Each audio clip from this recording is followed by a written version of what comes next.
Assalamualaikum Wal. Terima kasih udah klik video ini dan selamat datang di channel aku.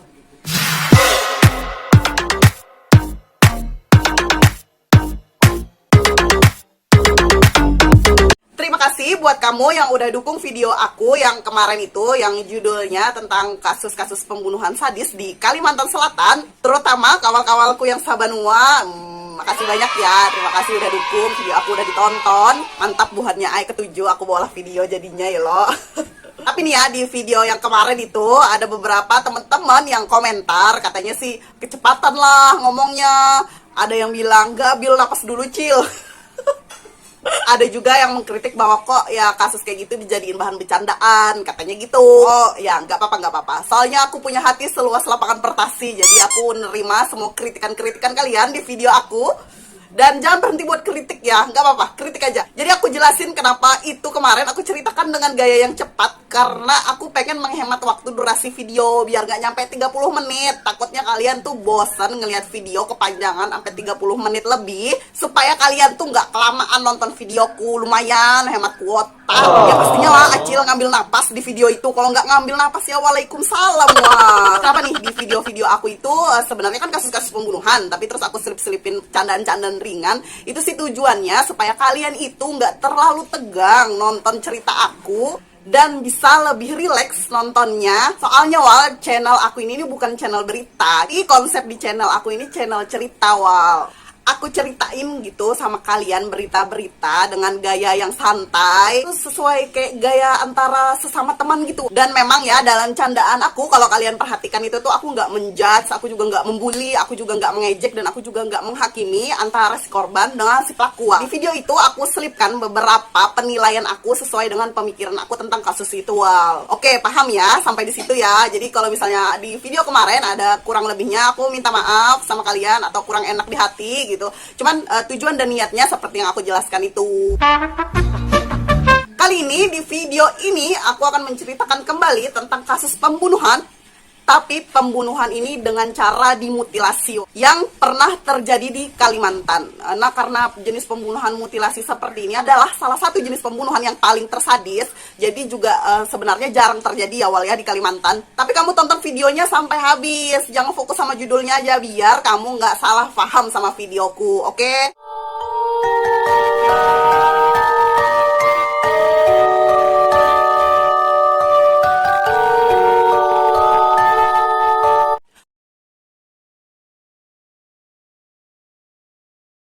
Langsung aja kita ke kasus yang pertama, Cikidot. Kasus ini terjadi pada tahun 2010 silam, berarti itu udah sekitar 12 tahun yang lalu ya Wal ya.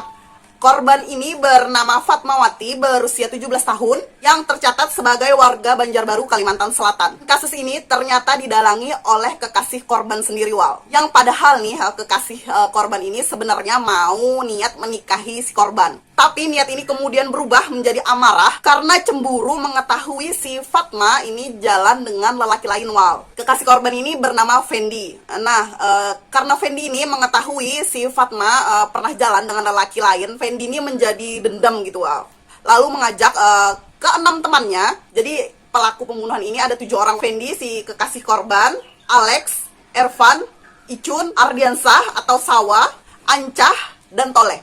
Ketujuh pelaku ini Wal, mereka berusia belasan tahun aja. Fendi yang kekasih korban ini mengajak ke-6 temannya ini untuk membunuh Fatma Wal. Jadi pembunuhan ini sebenarnya sudah direncanakan sejak awal oleh para ketujuh pelaku ini. Lalu kemudian mengajak si korban beramai-ramai meminum alkohol yang sudah dioplos sedemikian rupa, biasanya dengan minuman penambah tenaga ya. Iya ya.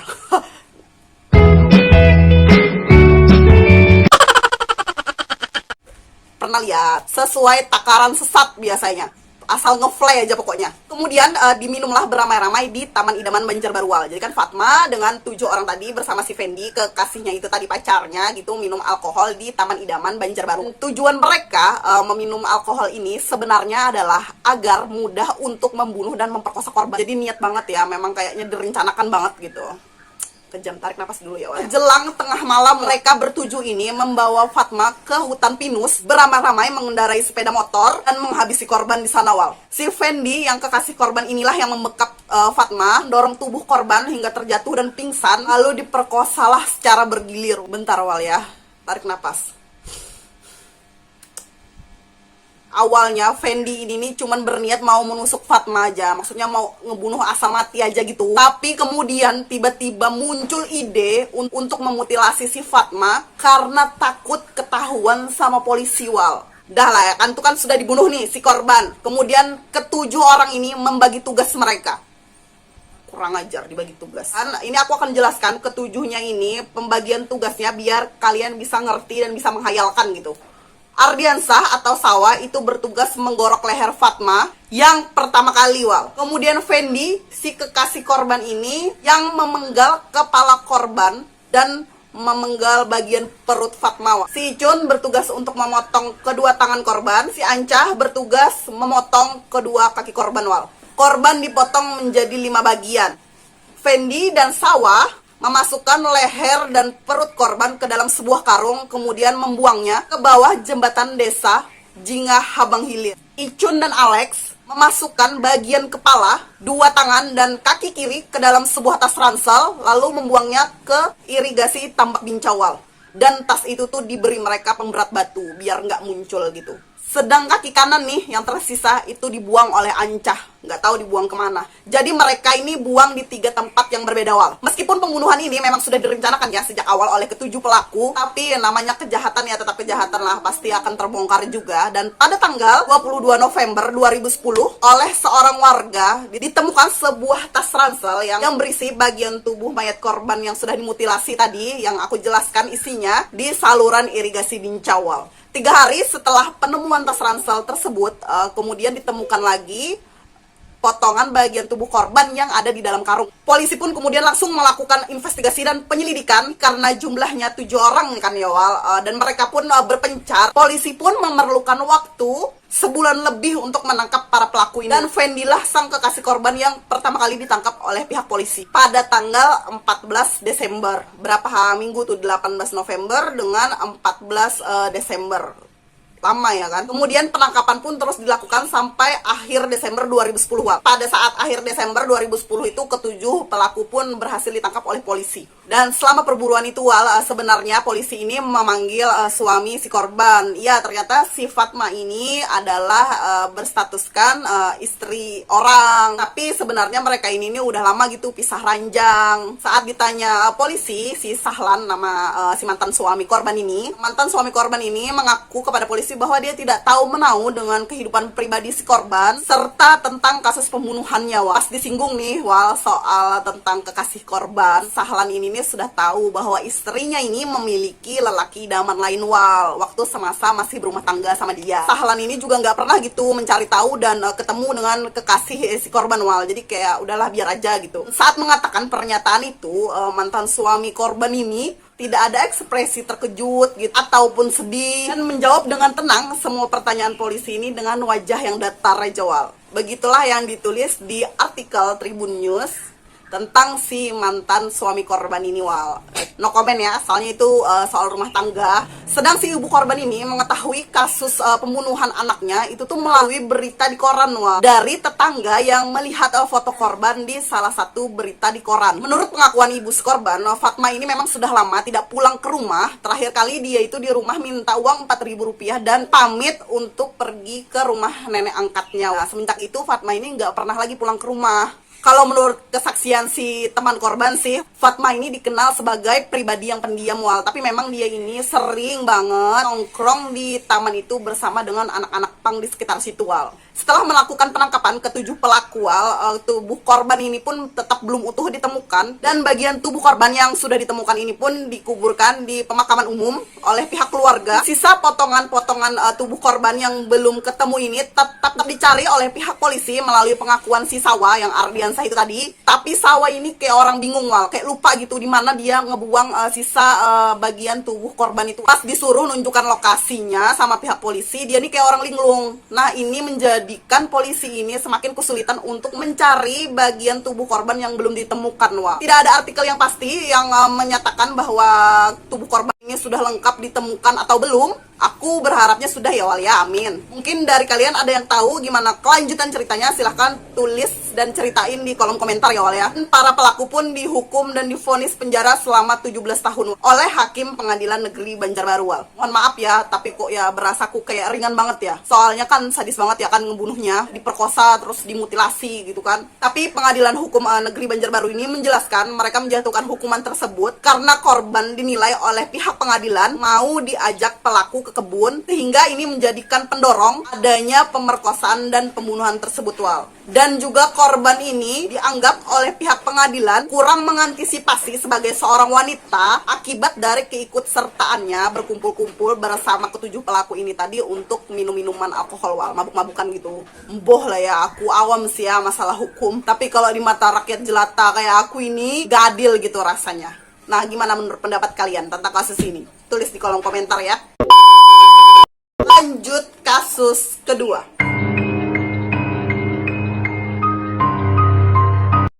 Pembunuhan ini terjadi pada tanggal 26 Februari 2016, hari Senin sekitar jam 12 malam atau sekitar tengah malam Wal. Kedua anak kandung pelaku ini menjadi korban pembunuhannya. Putranya bernama Febian, umur 4 tahun, dan putrinya bernama Amora, berusia 3 tahun Wal. Masih kecil-kecil ya. Ditemukan tewas dengan kondisi sudah dimutilasi di komplek asrama Mapolres Melawi, Kalimantan Barat Wal.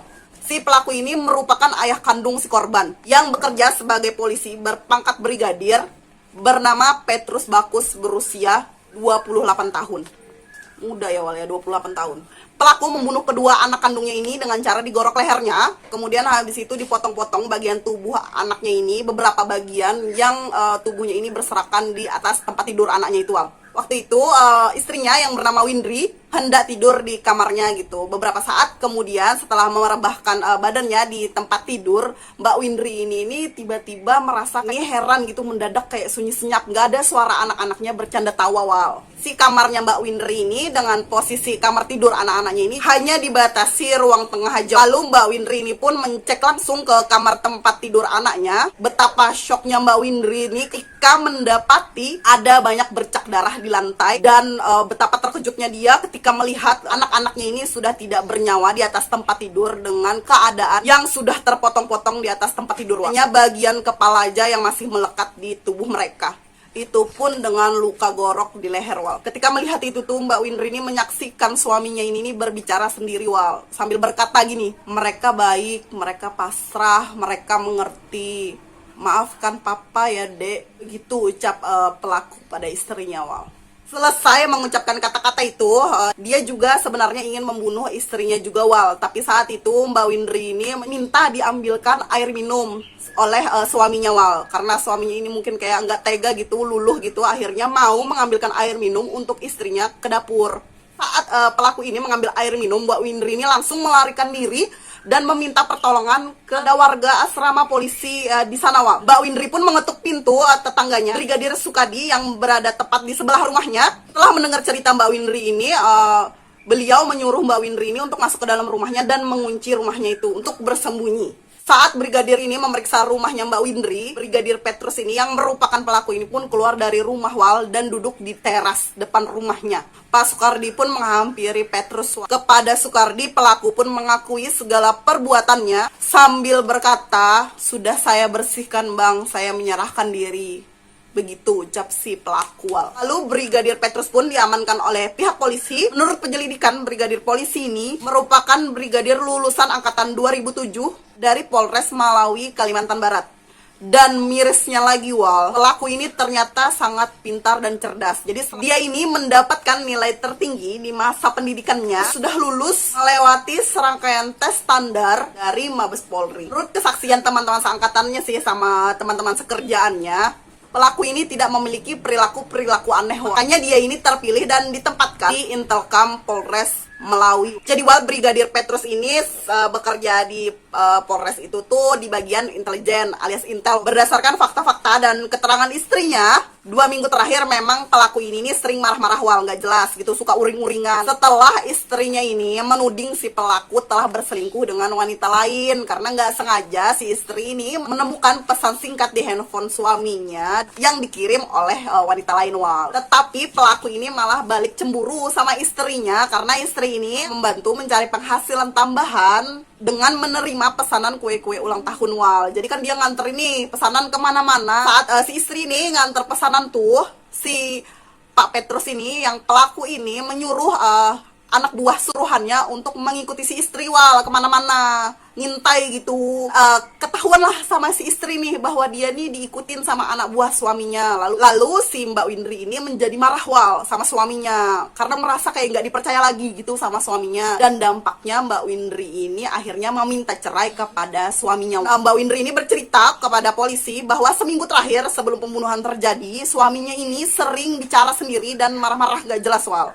Seperti mengusir seseorang dari hadapannya tapi nggak terlihat siapa yang diusir. Anak-anaknya ini pun pernah juga bertanya sama ibunya, sama Mbak Windri ini sambil bilang gini, Mama bener ya, Mama mau dibunuh papa gitu Wal. Tapi karena itu cuma ucapan anak kecil, jadi Mbak Windri ini nggak terlalu menggubris. Ketika si pelaku ini diinvestigasi oleh pihak polisi, ditanya ini apa motif dia membunuh kedua anak kandungnya, si pelaku ini linglung Wal, nggak jelas gitu jawabannya. Kadang bilang buat persembahan, kadang bilang karena bisikan Tuhan, dan sejenis gitulah meracaunya. Dia juga bilang nggak menyesal gitu membunuh anak-anaknya karena dia merasa anak-anaknya ini akan ke surga. Hasil penyelidikan pun ditemukan ada tumpukan kayu bakar di belakang rumah pelaku yang rencananya digunakan untuk membakar rumah tersebut ketika dia sudah membunuh anaknya, istrinya, dan kemudian rencananya dia ini mau bunuh diri Wal setelah membunuh anak dan istrinya. Kemudian dilakukanlah ya kan berbagai macam tes kepada Brigadir Petrus ini, termaksud dengan masalah kejiwaannya. Disimpulkanlah bahwa ternyata si pelaku ini mengidap penyakit skizofrenia.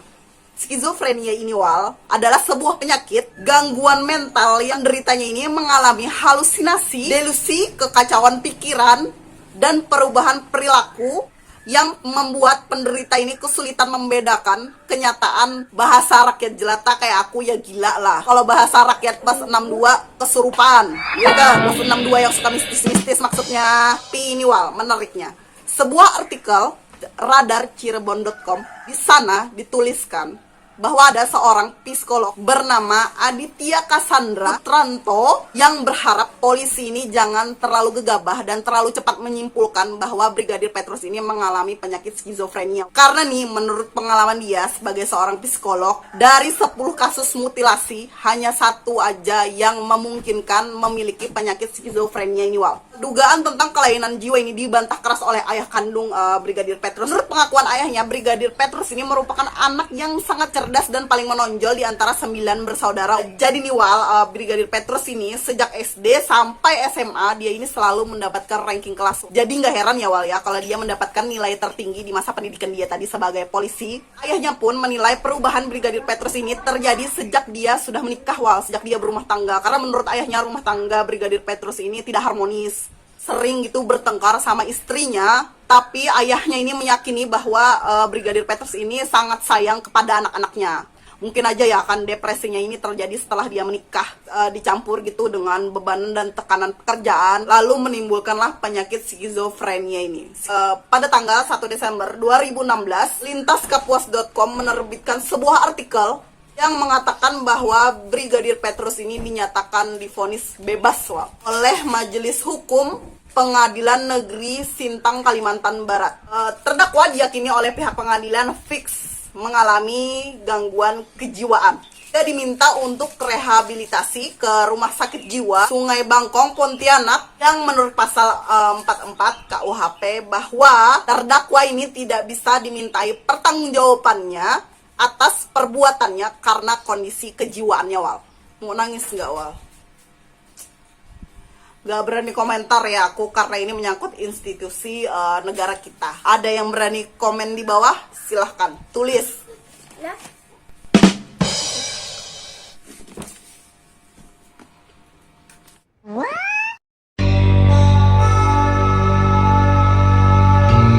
Kamis 5 Juli tahun 2019, Polresta Pontianak menahan seseorang bernama Ana, usia 34 tahun, warga Jalan Tanjung Pura, Pontianak Selatan, Kalimantan Barat, atas pembunuhan ibu kandungnya yang bernama Jong Sujo, berumur 80 tahun, Wal. Udah tua banget ya kan. Kondisi korban ini ditemukan dengan kedua kaki terpotong dan leher yang hampir putus, Wal. Kasus ini terungkap karena adanya laporan warga kepada pihak polisi, yang saat itu polisi pun langsung menangkap dan mengamankan tersangka. Yang diamankanlah bukti sebuah parang dan juga ember. Berdasarkan keterangan dari pihak keluarga, pelaku ini memang mengalami gangguan jiwa, Wal, dan memang sudah lama tidak melakukan terapi. Kalian lihat ya kan foto si pelaku, ya kayaknya nampaknya memang kayak orang linglung ya. Ditanya pun pelaku ini oleh pihak polisi, nggak nyambung, Wal, antara pertanyaan si polisi dengan jawabannya. Untuk kasus ini fix gitu, si pelaku memang mengalami gangguan jiwa karena memang sudah ada riwayatnya yang diakui oleh pihak keluarga, hingga para keluarga pun menolak mayat si korban ini untuk diotopsi ataupun divisum, Wal. Dan saat ini Ana pun dirawat di Rumah Sakit Jiwa Pontianak, Kalimantan Barat.